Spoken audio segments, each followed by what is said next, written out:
Hi, welcome to Dr. Costine's commentary. I'm really glad you joined me today. I've spoken maybe in a couple of my other videos about a mythic goddess named Inanna. And she's also from the Mesopotamian era in Indo-Europe, what we now call Indo-Europe. And that is basically the Middle East and Europe all combined now. And this was a time back way before Western civilization as we know it kind of took over and flourished. And there's an era called the goddess cultures that happened roughly, we're not sure if it goes all the way back to 25,000 BC or even before because there's no record, but there's an estimate that it goes back that far, even farther, and roughly to around 3000 BC.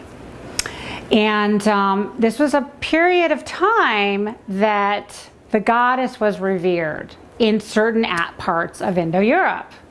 And there were no male gods at that time in this particular culture, and there were only goddesses that we know of. And then there were quite a few, and originally there was more of a mother figure, and then eventually it kind of went down to women who were female goddesses who were having relationships and sort of mirroring more of a human life. So one of those name was Inanna. And really, really interesting goddess. And she's around in many parts of Indo-Europe. She had different names like Ishtar. But the point is, she had a very important place within the spiritual ideology of the time. And she had great influence on the people at the time, and she was revered, and there was a lot of rituals that were developed around her that would take place at various times during the year that we know about today. Some of those are now more like the winter solstice or the summer solstice or the fall or spring equinox, and those periods of time would be honored. So someone like Inanna would be a recipient of this ritual. And it might be to help, have a good year of crops, there might be some fertility pieces involved, things like that, that back during the day, without the technology that we have, there was a day-to-day need for understanding and respect for that. So, but there is a myth called the descent of Inanna. It's one of my favorite myths. And it's got a number of components going on with it that make it quite complicated. So I'm going to try to simplify it here. But I will also have the actual myth, one written component of the myth, available on my website called The Descent of Inanna. But basically, she was, the head of this village. And she had a husband at the time. And her sister, Ereshkigal, lived in the underworld. And her sister actually ruled the underworld.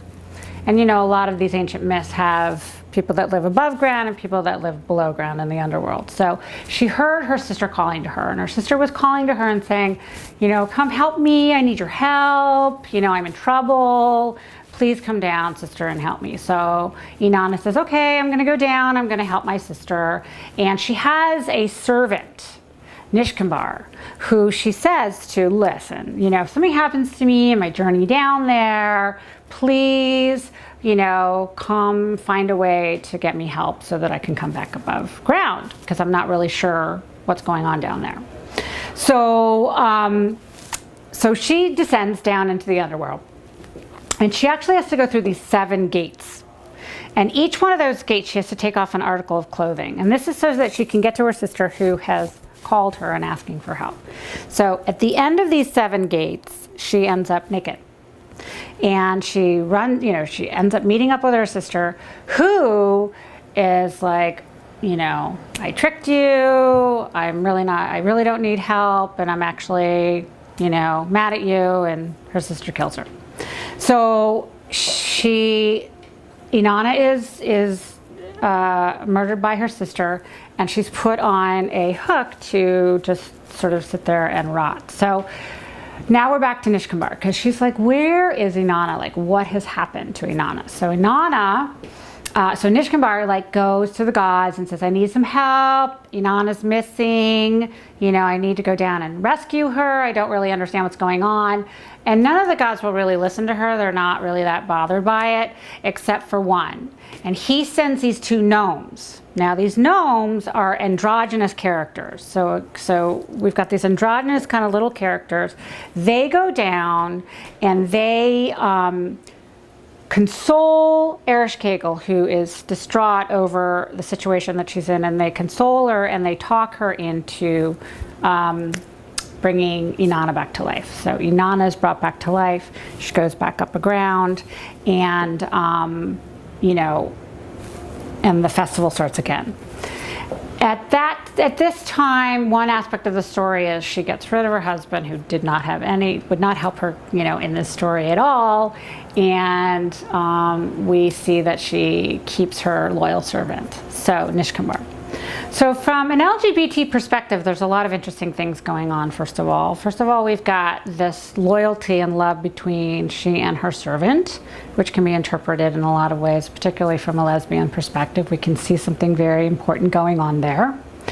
And the androgynous figures are also very, very important. So in this period of time, these myths were talking about, you know, gender variance and androgyny, and there's some lesbian eros going on. And, you know, of course, today that myth has only been interpreted heterosexually or heterosexistly, but that's not actually, if you really look at it and break it down, there's a lot more going on, and it makes it really interesting.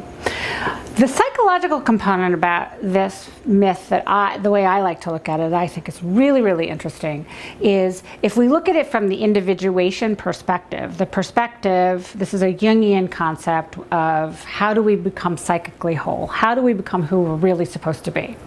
Well, this descent into the underworld is a mirroring of the human descent into our own shadow, into our own dark places, into those places that we have to face at times when we are to become stronger and more whole. And we have to face these places inside of ourselves if we're to really, really take responsibility for who we are and grow up and mature and become more alive.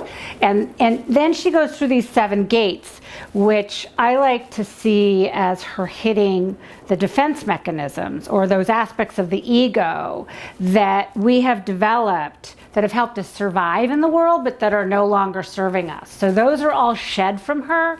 And then she is, you know, murdered, right? Well, this is all metaphorical. None of this is to be taken literally. Like, her sister didn't really kill her. It's like when she got rid of all of her defense mechanisms and the ego components of herself that she had been using to survive in the world in a false way, all these parts of her died. And so the resurrection that happens through the help of these androgynous characters and her servant Nishkambar is sort of that resurrection that we have, like the phoenix rising, when we have maybe hit a bottom in our lives. Maybe it's through addiction, or having a family member who has an addiction, or you know, a very significant relationship ends and you're devastated and you feel like you're going to die. I mean, all of these kind of things that can happen to you that make you feel like you're going to die are as awful as they are, and as important as it is to go through the tough challenges of that. It's really an opportunity to become a stronger, more open, more resilient person, someone who knows themselves better, understands what's good for you, what's not good for you. That develops a stronger sense of self. Then your behavior changes, which helps you develop more self-esteem. And so this myth, what I consider an LGBT myth, a lesbian eros myth, is also got this wonderful psychological message, which all myths really were about. And Joseph Campbell talks a lot about that in all of his work, of how to awaken, how to become fully who you are. And for for more of this, I'll be talking about this more over time, but I suggest you read her myth if you're interested in this kind of thing, and then look at it from these perspectives and see how it reflects back to your own journey in this life. Thank you.